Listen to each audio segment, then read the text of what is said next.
All right, let's explore some cosmic origins today. We're going deep, deep into the world of Brahma, the Hindu god of creation. Oh, this should be fun. Yeah, you brought some really interesting sources on Indian history and religion and culture. Yeah. So hopefully we can figure out a bit more about Brahma and the symbolism around him and what it all tells us about how Hindus view the universe and I guess even the idea of beginnings. Yeah, I think you'll find it pretty thought-provoking. Brahma's story, it's not just a creation myth, like a simple one. It's got all these complex philosophical ideas about existence, time, and what's real. Okay, sign me up. Or, Let's start with the basics. Brahma, he's often called the divine architect, right? uh-huh.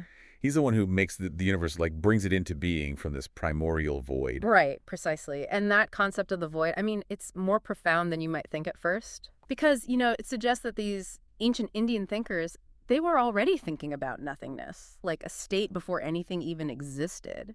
It reminds me of that interesting detail in Discovery of India about how ancient Indians understood mathematics, especially the concept of zero. Yeah, You remember that?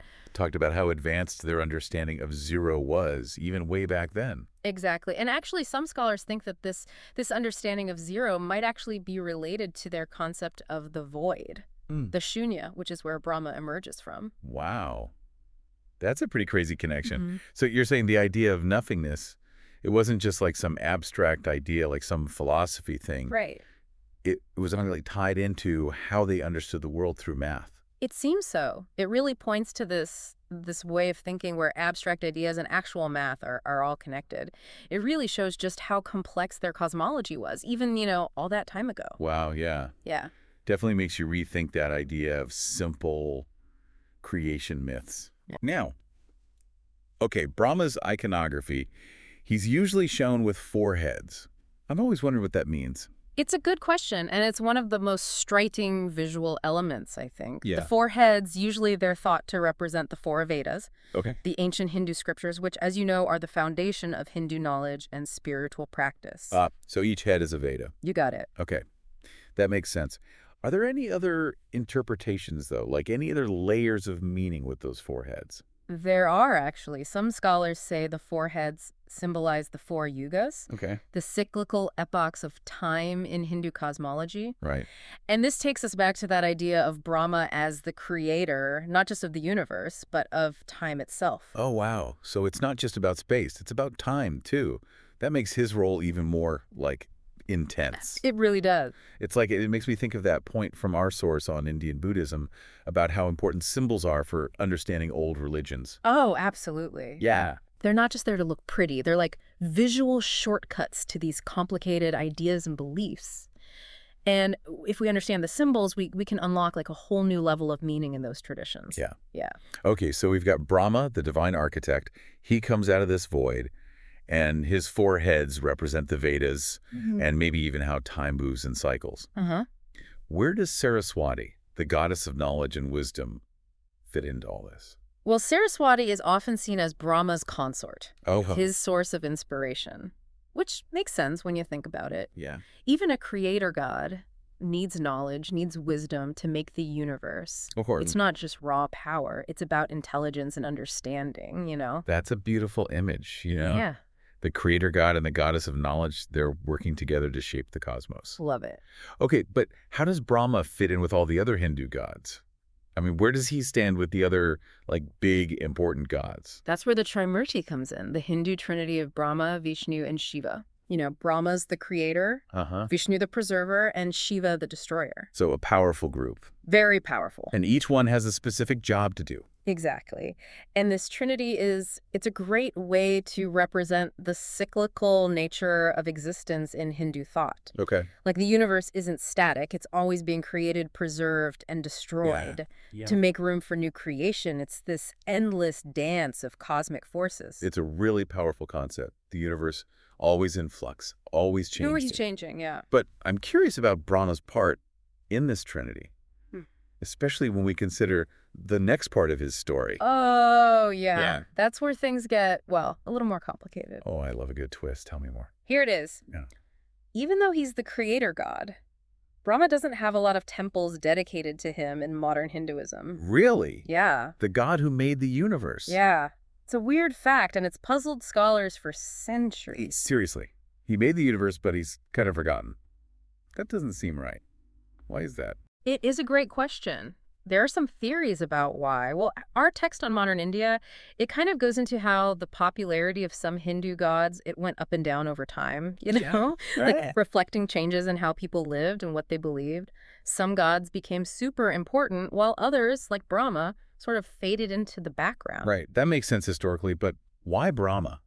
I mean, was it just like changing tastes? Like people just liked other gods better? I think it's a bit more complicated than that. Some scholars believe it's related to his role in the Trimurti. Okay. If you think about it, Vishnu, he's the preserver, right? Oh, And Shiva, he's the destroyer. They're always interacting with the world, answering prayers, getting involved in all those cosmic dramas. But Brahma, well, he did his big creation thing and then kind of stepped back.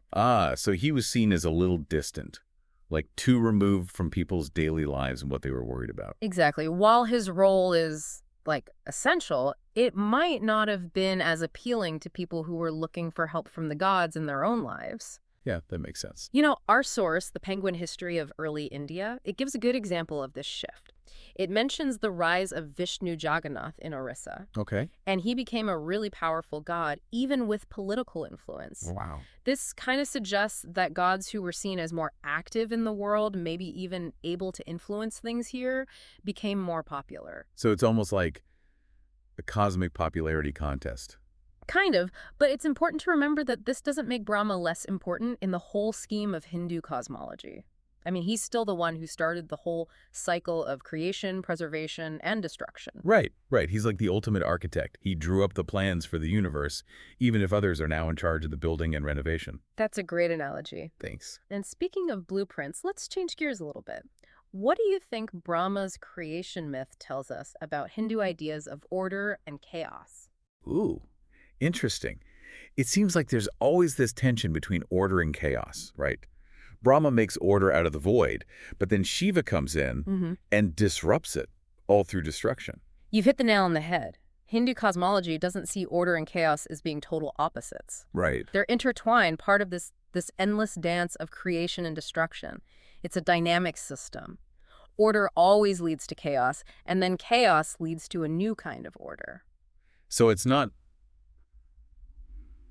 good versus evil. Not really. It's more like a cycle where both order and chaos have a part to play. Exactly. It's much more nuanced, more holistic. Think of it as the breath of the universe. Inhaling order, exhaling chaos, and then inhaling again to make a new order. Wow. That's beautiful imagery. It reminds me of the Ganges River. You know how important it is in Hindu thought? Yes. Our Indian geography source talked about that. Mm-hmm. The Ganges, it's a symbol of life and purity. Right. It seems to represent a different type of creation. Yeah. One that's more about the physical world, unlike Brahma's emergence from the void. That's a great point. The Ganges flowing from the Himalayas to the plains, it represents a creation that's like specific, Yeah. geographical. It's the lifeblood of India, Yeah. a source of sustenance, and it's really important for spiritual purification. So we have Brahma's creation, which is cosmic and abstract. Right. It comes out of nothing. Uh-huh. And then there's the Ganges, Right. which represents a creation that's more localized, more physical, rooted in the land. And that contrast shows how differently cultures think about beginnings. Yeah. Some focus on those abstract philosophical origins, while others base their creation stories on the world around them. It's so interesting how these different ideas can exist within the same culture. Yeah. But what does it tell us about the Hindu view of beginnings in general? Well, I think it suggests that beginnings aren't always just one single event. Okay. They can be cosmic, like Brahma coming out of the void, or they can be grounded in nature, like the Ganges. Yeah. They can be abstract or tangible, philosophical or physical. It's like a whole tapestry of beginnings, each thread adding to the overall design. Exactly. And that brings us to a question for you to think about. If Hindu cosmology is open to all these different types of beginnings, what does that tell us about the nature of endings? That is a really interesting question. So if beginnings can be so diverse, does that mean that endings are also more complex than we usually think about them? Exactly. And remember the Trimurti, the cyclical nature of existence in Hindu thought. Creation, preservation, and destruction, they aren't seen as linear events with like a definite end. They're all part of this continuous cycle, a cosmic dance that that never really ends. So are you saying that there is no true ending in Hindu cosmology, that it's always just kind of a transition to something new? Yeah, that's one way to think about it. Endings, they might be seen as like necessary phases, like parts of a larger cycle of renewal and rebirth. And it challenges how we usually think about time and how final endings seem to be. It almost seems like a more hopeful perspective, Hmm. even when you're dealing with something like loss or destruction. Yeah. Like if everything's part of this cycle, Yeah. even endings can have the seeds of new beginnings. That's it. And that brings us back to Brahma, the creator. He emerges from the void, right? He really embodies this idea of infinite potential, like the possibility of something coming from nothing. His story reminds us that even when we're faced with what seems like emptiness, there's always the possibility for something new to be created. So even though maybe Brahma is not as widely worshipped in modern Hinduism, his stories still have all these important lessons for us. It teaches us about the cyclical nature of time and that everything's connected, and that even when things end, there's always a chance for something new to begin. I think that's a really great summary. It shows how powerful myths and stories can be. They can go beyond time, and they can offer us these insights into what it means to be human that are always relevant. Yeah, well said. It's been so interesting to explore the world of Brahma and Hindu cosmology. And a huge thanks to our expert for leading us through all of this. Oh, it's my pleasure. And to everyone listening, remember, this deep dive is just the beginning. Keep exploring, keep asking questions, and keep discovering all those amazing connections that history and mythology offer. Until next time, happy deep diving, everyone.